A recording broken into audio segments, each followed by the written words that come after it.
Students, मैं विजय कुमार भगत फिर आपके सामने हूँ।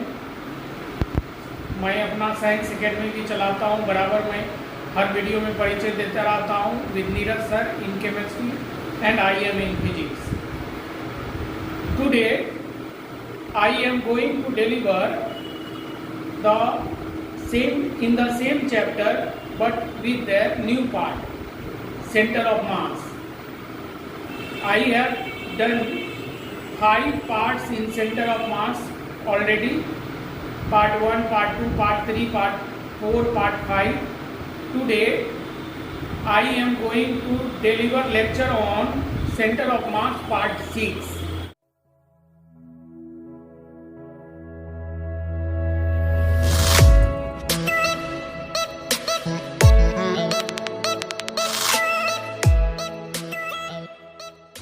So here part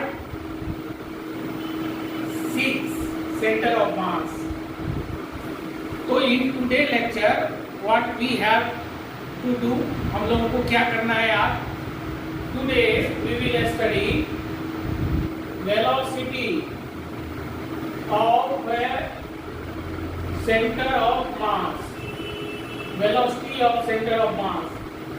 इनके प्रीवियस लेक्चर में सेंटर ऑफ मास क्या होता है, सेंटर ऑफ मास का को कैसे लोकेट करते हैं, सेंटर ऑफ मास का change in position of the location कैसे डिटरमाइन करते हैं, ये सारी बातें हम लोग पढ़ चुके हैं।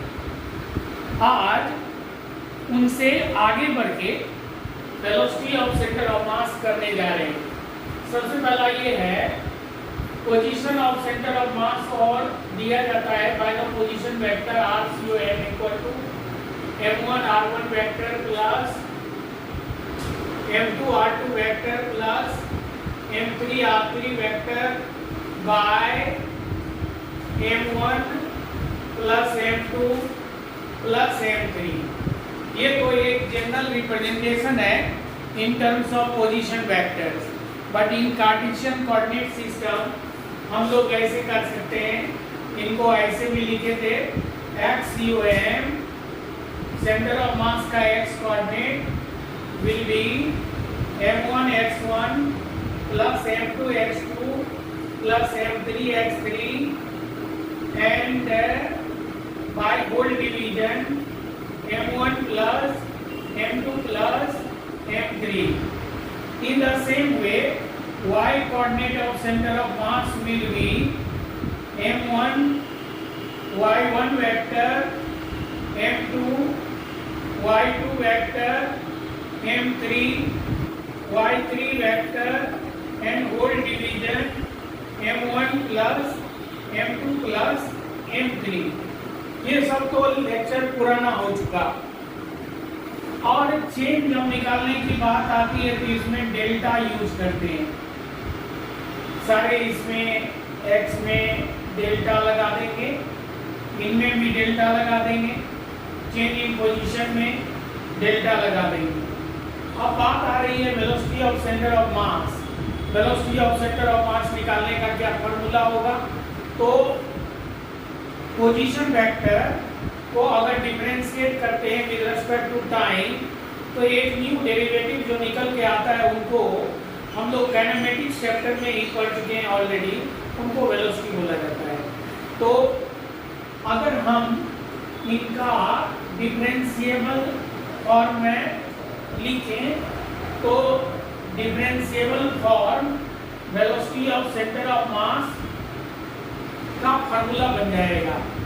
जैसे velocity of centre of mass equal to लिखाएगा differentiation of centre of mass का पोजीशन वेक्टर का differentiation with respect to time, ये इक्वल टू लिखाएगा M1 dr1 vector by dt, M2 dr2 vector by dt, M3 dr3 vector by dt and by whole division M1 plus M2 plus M3।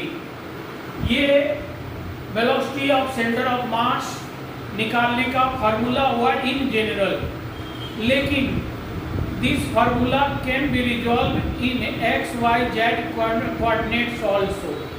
तो उनमें कैसे करेंगे?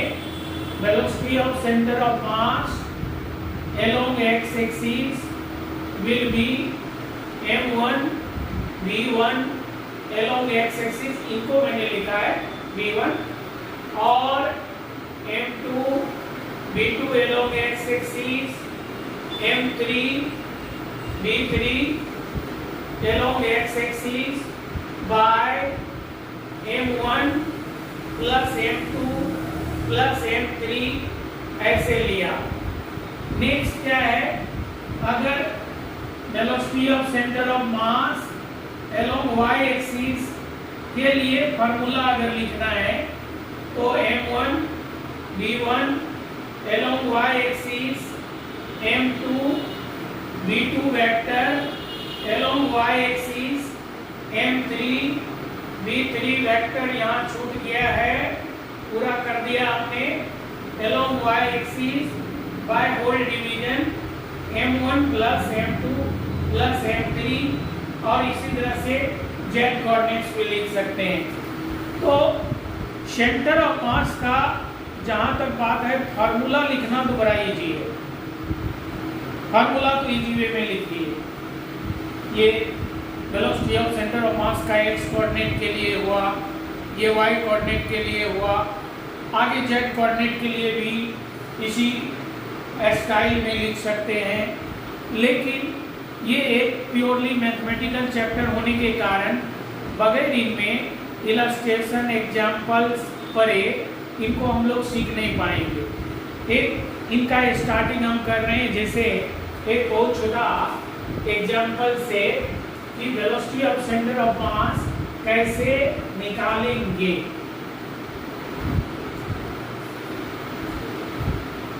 मान लेते हैं suppose है एक इलस्ट्रेशन नंबर 1 है,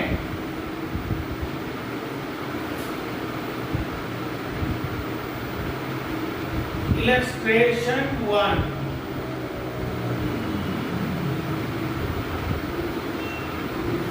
ये m1 मास का बॉडी है जिनका वैल्यू है, मास वैल्यू है 2 kg।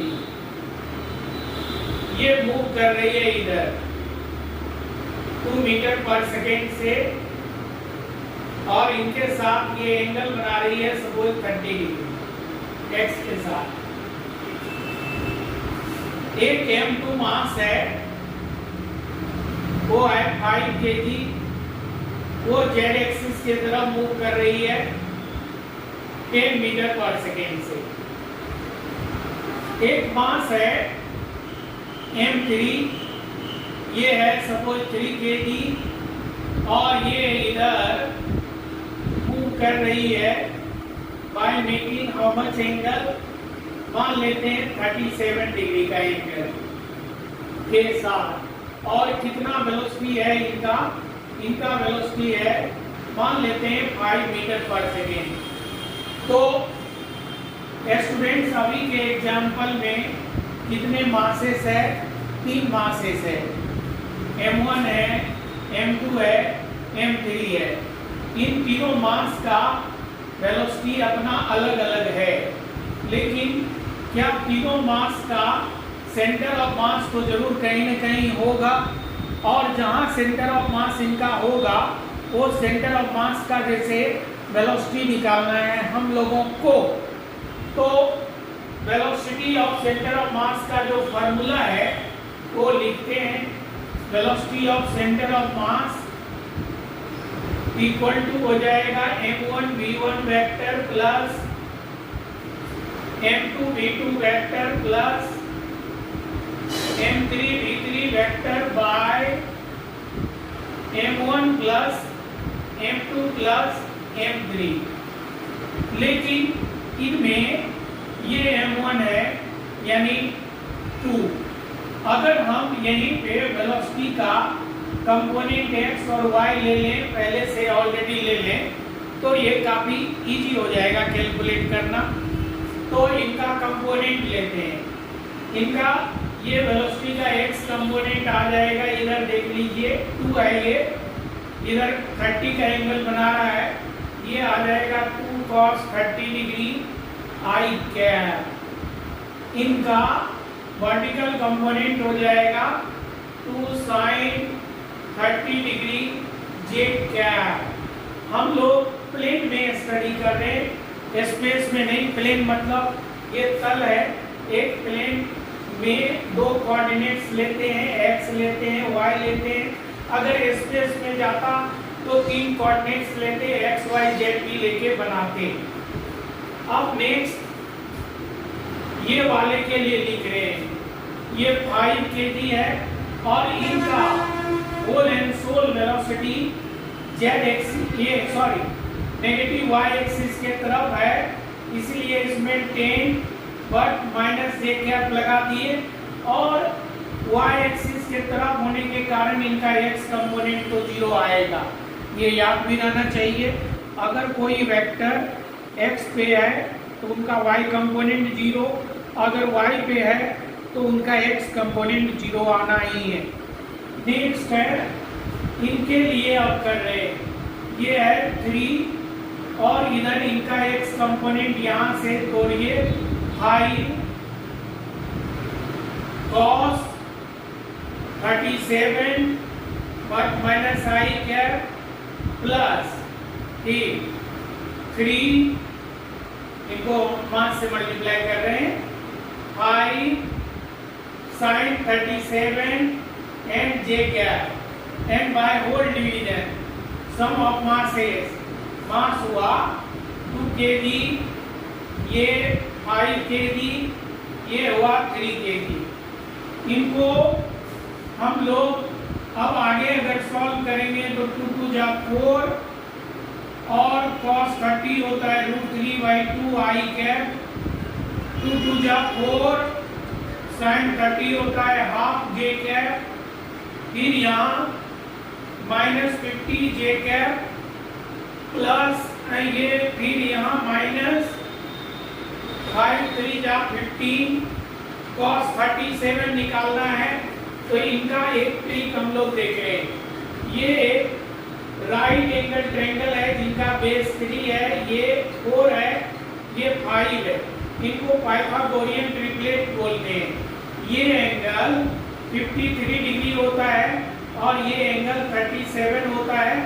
ये ट्रायंगल में 3 4 5 ये एक पाइथागोरियन ट्रिपलेट है। तुम लोग पाइथागोरियन ट्रिपलेट के बारे में पहले भी सुना होगा, मैथमेटिक्स में पहले भी पढ़ा होगा कि ये एक पाइथागोरियन ट्रिपलेट्स है, और पाइथागोरियन ट्रिपलेट्स है में ये 53 डिग्री एंगल है, ये 37 है, और ये ट्रिपलेट को अगर हम लोग याद रखें तो आगे के एग्जाम में खास करके जेईई और नीट एग्जाम में ये काफी हेल्पफुल रहता है, ये एंगल का वैल्यू, क्योंकि कभी कभार कुछ क्वेश्चन 37 53 वगैरह में देगा। तो यहाँ पे cos 37 इक्वल टू क्या लिखेंगे, cos 37 equal to base by hypotenuse, so 3 into base 4/5 hypotenuse 4/5 minus i cap, यहाँ 3 into यहाँ एक और 5 ये रह जाएगा, यहाँ 3 into 5 into this लिखेंगे, फिर यहाँ 3 into 5 sin 37 होगा 3/5 and J cap by whole division करेंगे, होल डिवीजन होगा 5 2 7 और 3 10। ये बहुत इजी एग्जांपल है, उसी एग्जांपल को हम सॉल्व कर रहे हैं। आप इनको पॉज करके नोट कर लीजिए। इनके बाद नेक्स्ट का स्टेप आगे का क्या रहेगा ये हम बताने जा रहे हैं। आगे के इनके आगे का स्टेप क्या रहेगा ये हम बताने जा रहे हैं।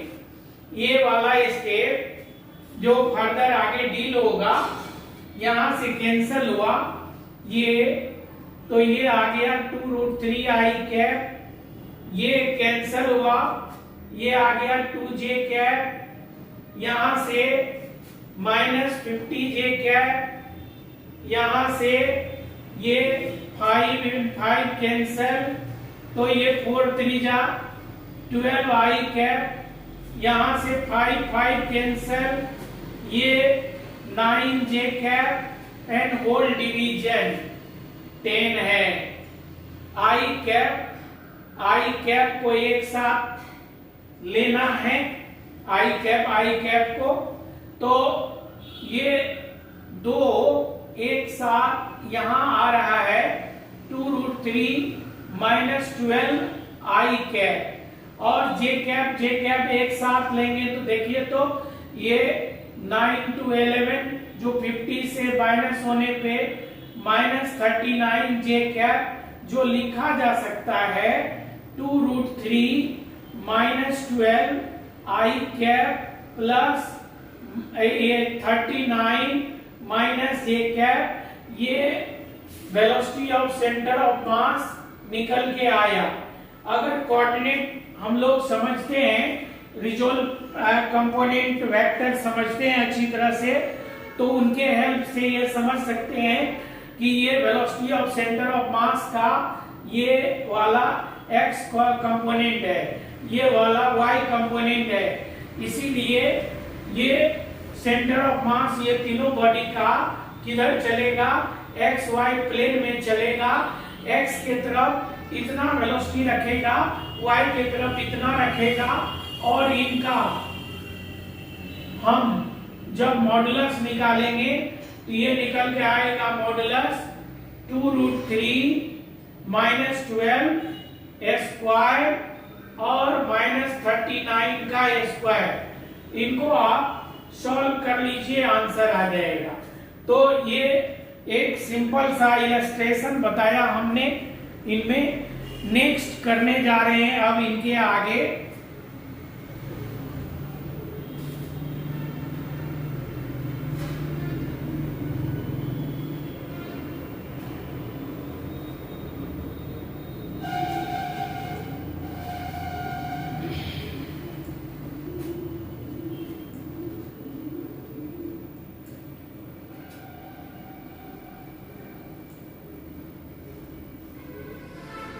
अब कुछ क्वेश्चन इस तरह का करने जा रहे हैं जो जनरल एग्जाम ट्रेंड में है, नीट में, जेई में, जो जनरली जिस ट्रेंड का क्वेश्चन आता है हम लोग उनको करेंगे।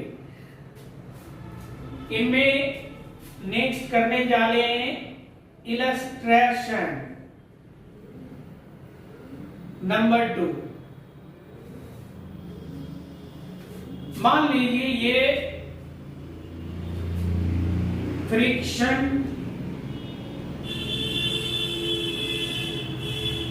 फ्रिक्शनलेस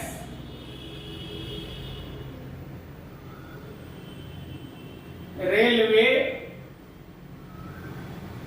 ट्रैक है, इन पे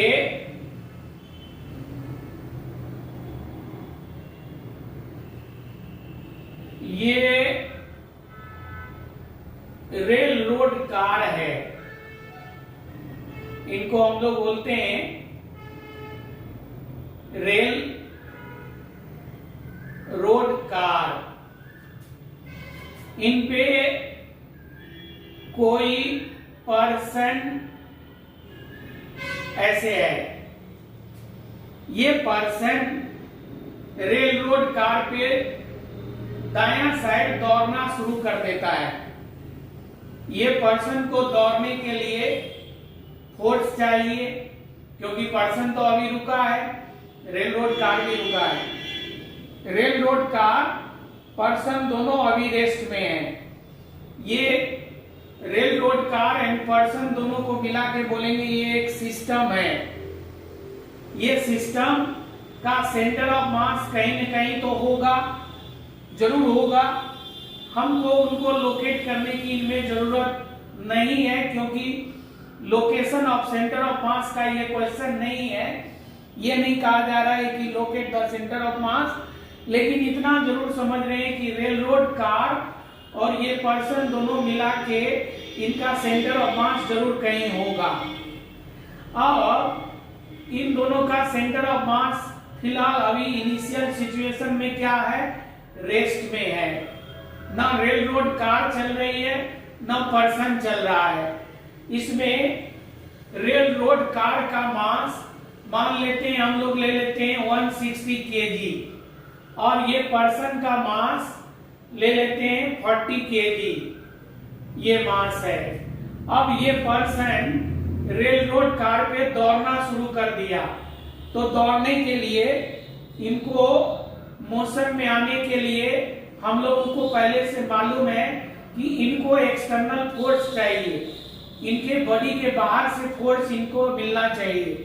इनके बॉडी के बाहर से फोर्स कौन देगा, rail road car. Rail road car in पे लगाएगा एक्शन, इनके कारण ये दौड़ना शुरू कर देगा। फ्रिक्शन के जरिए लगाएगा एक्शन, क्योंकि इनके पैर और रेल रोड कार के बीच में जो फ्रिक्शन है वही फ्रिक्शन इनको देगा एक्शन, करेक्ट। और उनके एवज में रेल रोड कार पे मिलेगा रिएक्शन बैक डायरेक्शन में। तो ये एक्शन हो गया और वो हो गया रिएक्शन। अब दोनों एक्शन एंड रिएक्शन के कारण, एक्शन के कारण पर्सन आगे भागेगा, रिएक्शन के कारण रेल रोड पीछे भागेगा। लेकिन अगर हम रेल रोड कार और पर्सन को एक साथ ट्रीट करें एक सिस्टम में, तो रेल रोड कार ने पर्सन को फोर्स दिया, पर्सन ने रेल रोड कार को फोर्स दिया, तो दोनों को अगर आपस में मिला के स्टडी करते हैं तो ये दोनों के बीच का आपस का इंटरनल फोर्स हुआ। मतलब रेल रोड कार का reaction on person and person का action on rail road car. ये Newton's third law, action and reaction will cancel each other. तो इनमें बाहर से ये देखेंगे हम लोग, ये बाउंड्री जो लगाए, ये बाउंड्री के बाहर से तो कोई फोर्स नहीं लग रहा है, नहीं लग रहा है। तो इन दोनों का जो सेंटर ऑफ मास है वो पहले जो रुका था अभी भी रुका रहेगा, क्योंकि बाहर से एक्सटर्नल फोर्स नहीं लग रहा है। अगर बाहर से एक्सटर्नल फोर्स लगे तो उस एक्सटर्नल फोर्स के प्रेजेंस में इनके दोनों के सेंटर ऑफ मास में एक्सेलरेशन आ जाएगा। लेकिन बाहर से कोई फोर्स लग नहीं रहा है, तो इसके कारण इनका सेंटर ऑफ मास एक्सेलरेशन में नहीं आएगा। और एक्सेलरेशन में नहीं आएगा तो मतलब अपना प्रीवियस स्टेट को मेंटेन रखेगा। प्रीवियस स्टेट क्या है, इन दोनों का सेंटर ऑफ मास रुका है, तो वो रुका ही रहेगा। तो यहां पहले ये लिख लेते हैं कि इन दिस क्वेश्चन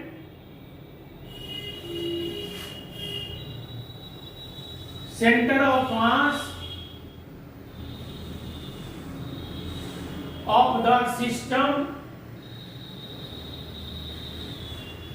सिस्टम का मतलब हुआ rail road car plus person is in rest, so in the absence of बाहर से फोर्स नहीं लग रहा है, हॉरिजॉन्टल डायरेक्शन में, वर्टिकल डायरेक्शन में लग रहा है mg normal reaction, mg normal reaction, ये रेल रोड कार पर्सन पे बराबर होने के कारण कैंसल हो गया। तो वर्टिकल डायरेक्शन में भी रिजल्टेंट फोर्स 0 है, हॉरिजॉन्टल डायरेक्शन में भी 0 है। So in the absence of the external force, इनका सेंटर ऑफ मास, यानी in the absence of external force velocity of centre of mass will be zero रहेगा। अब इसमें एक सिंपल सा एग्जांपल देकर के पहले हम समझा देते हैं कि मान लीजिए ये पर्सन रेल रोड कार पे दौड़ने लगा 5 मीटर पर सेकेंड के वेलोसिटी से, और रेल रोड कार इनके 5 मीटर पर सेकेंड वेलोसिटी से आगे दौड़ने के कारण रेल रोड कार पीछे भागने लगा कितना से 1 मीटर पर सेकेंड से। तो ग्राउंड का जो ऑब्जर्वर है वो क्या देखेगा कि ये 1 सेकेंड में कितना आगे बढ़ता है। 1 सेकेंड में ये पर्सन 4 मीटर से ही आगे बढ़ेगा। इनको फिर से मैं समझा रहा हूं कैसे। मान लेते हैं ये पर्सन रेल रोड कार के कंपैरिजन में 5 से आगे गया, और रेल रोड कार 1 से आगे गया। तो ये रेल रोड कार के कंपैरिजन में हुआ, और ग्राउंड का पर्सन इनको किस वेलोसिटी से भागता देखेगा वो अभी निकालेंगे। इनको निकालने के लिए पहले ऐसे करते हैं, रेल रोड कार का mass velocity of car with respect to ground लिख लेते हैं, प्लस पर्सन का मास और velocity of person with respect to ground by ये रेल रोड कार का मास प्लस पर्सन का मास बराबर 0 होगा ना, क्योंकि ये DCOM का फॉर्मूला हुआ। इनमें याद रहे प्रिंसिपल ऑफ होमोजेनिटी के अकॉर्डिंग ये वाले वेलोसिटी को अगर ग्राउंड के रेस्पेक्ट में लेते हैं तो इनके भी वेलोसिटी को ग्राउंड के रेस्पेक्ट में ही लेंगे। दोनों वेलोसिटी का रेफरेंस सेम होना चाहिए।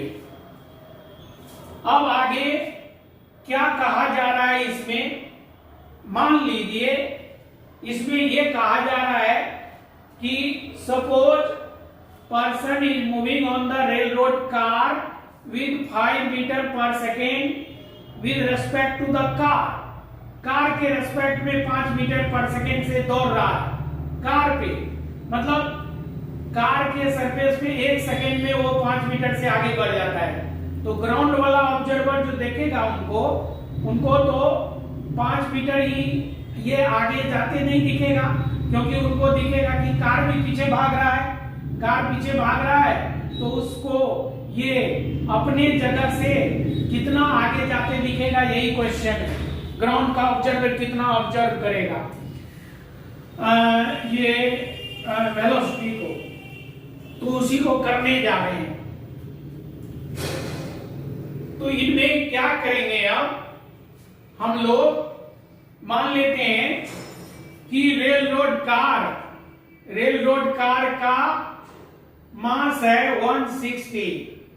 रेल रोड कार का वेलोसिटी मालूम करना है, velocity of car with respect to ground, और पर्सन का मास है 40। तो फिजिक्स में बैक चैप्टर में काइनेमेटिक्स में रिलेटिव वेलोसिटी करके जो टॉपिक था उनमें ऐसे पढ़े होंगे, हम इनमें करके दिखाते हैं तो इजीली समझ में आ जाएगी। Velocity of person with respect to car plus velocity of car with respect to ground, जब ऐसे लिखें तो इनको बोलते हैं चेन रूल। फिजिक्स में चेन रूल बोलते हैं। Velocity of person with respect to car plus velocity of car with respect to ground, ऐसे सोचेंगे। Velocity of person with respect to car and car with respect to ground में ये cancel, तो ये दोनों add होके velocity of person with respect to ground देगा। ऐसे याद रख सकते हैं। तो ये पूरा का पूरा हो गया। Velocity of person with respect to ground बराबर 0 इसलिए होगा कि इधर के मास को इधर ले जाएंगे तो 0 हो जाएगा। अब इनमें 160 और velocity of car with respect to ground तो निकालना है। ये पर्सन कार के रेस्पेक्ट में आगे भाग रहा है कितना से 5 से, तो इनको हमने 5 आई कैप लिख दिया। आई कैप लिखने से ये सुविधा मिलेगा कि आज समझने में कि आई कैप मतलब पॉजिटिव एक्स के डायरेक्शन में जा रहा है, और plus velocity of car with respect to ground, तो अनडिटरमाइंड होने के कारण, पता नहीं रहने के कारण ऐसे ही लिखा रहेगा। अब 160 और इनको मल्टीप्लाई करिए, 160 velocity of car with respect to ground plus 200 I cap plus 40 velocity of car with respect to ground equal to हुआ 0। अब ये जो 0 हो गया तो फिर velocity of car with respect to ground निकालना है, तो ये देखिए कितना निकल के आता है, दोनों को सम करिए तो 200 velocity of car with respect to ground equal to आया minus 200 I cap, 200 cancel, velocity of car with respect to ground निकल के आया 1 minus I cap metre per second. तो स्टूडेंट ये समझ में आई कि ये पर्सन 5 मीटर पर सेकेंड के स्पीड से अगर इन कार पे दौड़ना शुरू कर देता है तो कार कितने स्पीड से पीछे भागना शुरू कर देगा, 1 मीटर पर सेकेंड से। और कार जो 1 मीटर पर सेकेंड से पीछे भागेगा इनको कौन देखेगा, ये पर्सन नहीं, ग्राउंड का आदमी जो ग्राउंड पे है वो देखेगा कि कार 1 मीटर पर सेकेंड के स्पीड से पीछे भाग रहा है। लेकिन वही ग्राउंड के आदमी को अगर पूछेंगे ये पर्सन कितना स्पीड से आगे जा रहा है, तो वो कुछ और बताएगा, 5 नहीं बताएगा, वो कितना बताएगा वो दिखा देते। Velocity of person with respect to ground, यही ना जानना चाहते हैं आप कि ग्राउंड पे खड़ा आदमी ये पर्सन को किस स्पीड से आगे जाते दिखेगा, तो यही जानना है। तो इनको हम लोग velocity of person with respect to car plus velocity of car with respect to ground लिखेंगे चेन रूल से, अभी जो बताए थे यहां जो बताए थे। तो ये velocity of person with respect to car है 5 I cap, velocity of car with respect to ground है माइनस आई कैप दिया है, इसलिए ये आएगा 4 आई कैप। तो वही मैं बता रहा हूं कि ग्राउंड के आदमी को लगेगा कि ये 4 मीटर से आगे बढ़ा, क्योंकि ये कार पे 5 से आगे बढ़ेगा और कार इधर खिसक जाएगा 1 से, ये 5 से आगे बढ़ेगा, इनको 1 मीटर से कार इधर खिसका देगा। समझ में आई कि नहीं? आई हो, ये बहुत अच्छी तरह से समझ में आई होगी। नेक्स्ट है एक और इलस्ट्रेशन कर लेते हैं जल्दबाजी में।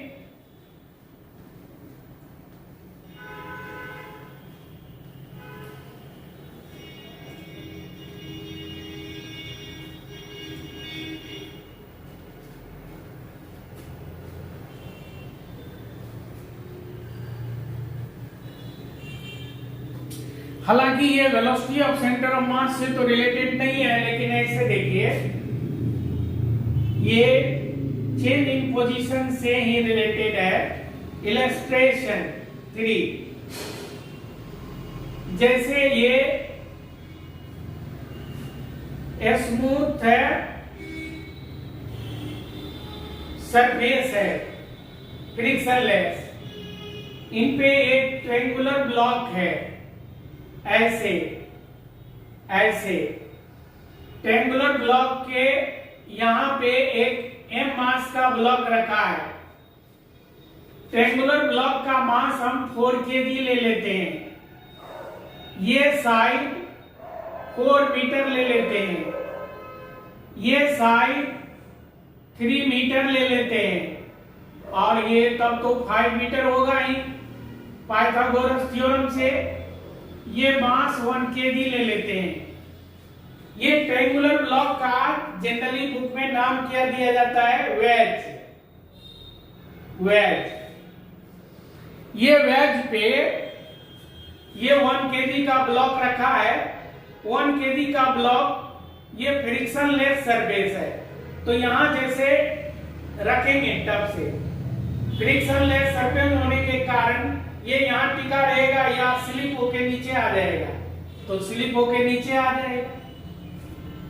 और जब ये स्लिप होके नीचे आ जाएगा तो क्या ट्रायंगुलर वेज यही रहेगा या ये पीछे खिसक जाएगा? तो ये भी पीछे खिसक जाएगा। क्यों? क्योंकि ये देखना है कि ये स्लिप क्यों कर रहा है। ये स्लिप कर रहा है mg नीचे लग रहा है। mg का एक कंपोनेंट इधर लगने के कारण ये स्लिप कर रहा है। हॉरिजॉन्टल डायरेक्शन में कहीं कोई फोर्स नहीं है एक्सटर्नल। हॉरिजॉन्टल डायरेक्शन में ना हम धक्का दे रहे हैं, ना बाहर रस्सी से खींच रहे हैं, कोई फोर्स नहीं है। इन दोनों पे जो भी फोर्स है ये वर्टिकल डाउनवर्ड डायरेक्शन में। तो हमेशा दिमाग को एक सेट करना है। हॉरिजॉन्टल डायरेक्शन में ऑन द सिस्टम, सिस्टम का मतलब हुआ ट्रायंगुलर वेज एंड ब्लॉक। उन दोनों पे हॉरिजॉन्टल डायरेक्शन में फोर्स नहीं है, तो इनका मतलब हॉरिजॉन्टल डायरेक्शन में उनका वेलोसिटी ऑफ सेंटर ऑफ मास नहीं बदलेगा। तो पहले भी रेस्ट में था तो अभी भी रेस्ट में रहेगा। तो यहां ये लिखेंगे as on the system. System का मतलब हुआ wedge plus block. There is no external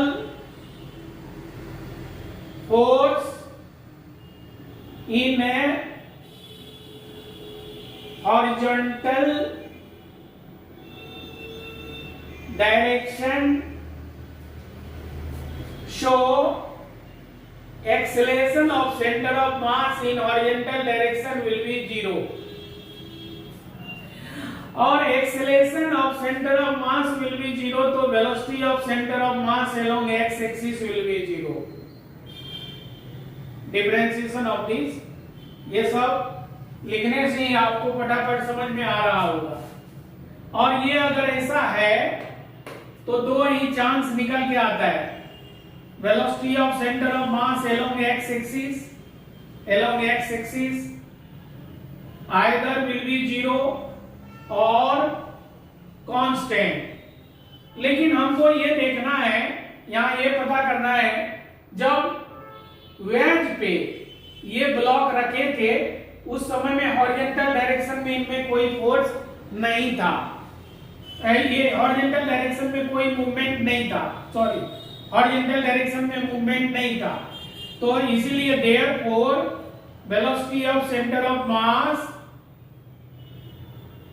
along x axis 0 आएगा।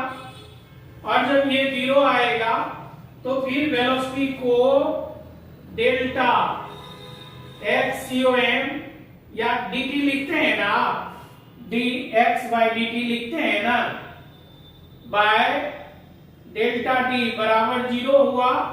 इनका मतलब डेल्टा XCOM बराबर 0 हुआ क्योंकि इनको ऊपर दे दिए। अब आप इनको इत्मीनान से वीडियो को पॉज करके नोट कर लें, फिर तब हम आगे चलते हैं इनमें।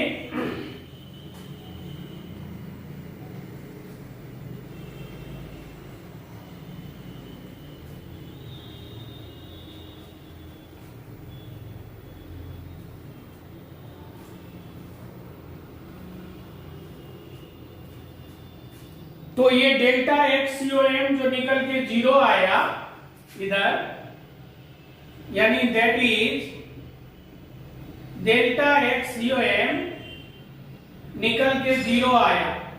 इनका मतलब हो गया ये याद ऐसे करना है, ऐसे समझना है।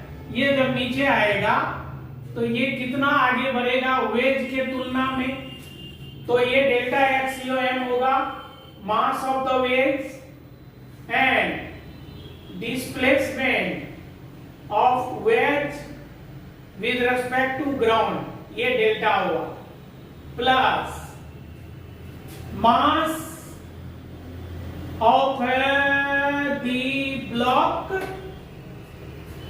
and delta x of the block with respect to ground।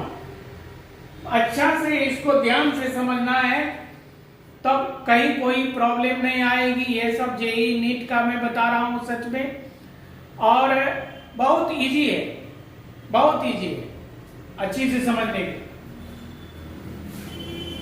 ये m जो है ये 4 है, डेल्टा x वेज का ग्राउंड के रेस्पेक्ट में, यही तो हमको चाहिए कि ये ब्लॉक जो नीचे आया तो ये कितना पीछे बढ़ा, ये जानना है। तो इनके लिए अब 1 के लिए ये x डायरेक्शन में इनको लिखेंगे delta x of block with respect to wedge, chain rule, हम इनको चेन रूल बोलते हैं, delta x W with respect to ground. अब हमें लगता है यहाँ वो फिर उतना समझाने की जरूरत है नहीं, ये V/W है, ये W/G है, W कैंसर, तो ये इनके बराबर हो गया। अब आगे हम लोग 4 delta x wedge with respect to ground plus 1 delta B block का विद रेस्पेक्ट टू वेज, कितना मूवमेंट है 4i कैप है, क्योंकि बॉटम पे आया तो x डायरेक्शन में कितना बढ़ा, x डायरेक्शन में 4i कैप से बढ़ा है, प्लस डेल्टा x वेज का ग्राउंड के रेस्पेक्ट में, ये बराबर 0 हुआ। तो वेज पता चलेगा कि वेज कितना पीछे भागा है, इनके यहां आने के कारण, नीचे आने के कारण कितना से वेज भागा है ये पता चलेगा। तो मल्टीप्लाई करते हैं आप, यहां से ये 4 है, ये 4i कैप, ये टोटल मिला के ये तो 5x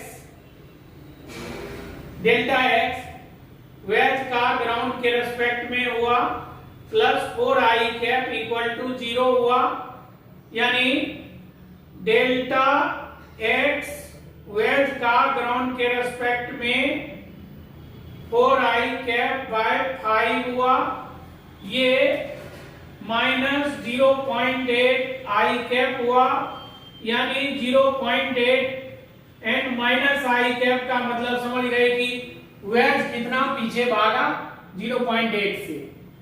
अब अगर आपको ये पूछे ये ब्लॉक जो है 4 मीटर से आगे गया, किसके रेस्पेक्ट में, ग्राउंड के रेस्पेक्ट में नहीं, ग्राउंड के रेस्पेक्ट में नहीं, वेज के रेस्पेक्ट में।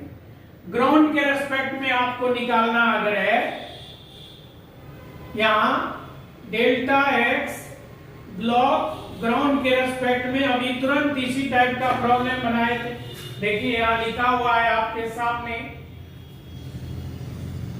तो delta x BW plus delta x W with respect to ground, delta x BW निकल चुका है, डेल्टा एक्स BW तो निकला ही है पहले से 4i कैप दिया है, ये माइनस 0.8i कैप यानी 3.2i कैप। मतलब ग्राउंड का ऑब्जर्वर क्या देखेगा, ये ब्लॉक x डायरेक्शन में अपने पोजीशन से कितना आगे बढ़ा 3.2, वेज पीछे कितना बढ़ा 0.8 से।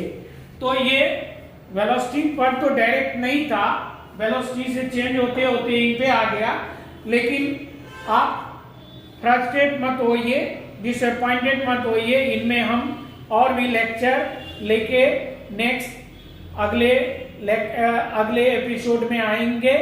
अभी velocity of centre of mass finish नहीं हुआ है, लेकिन आज के लिए इतना ही। Thank you, bye bye, best of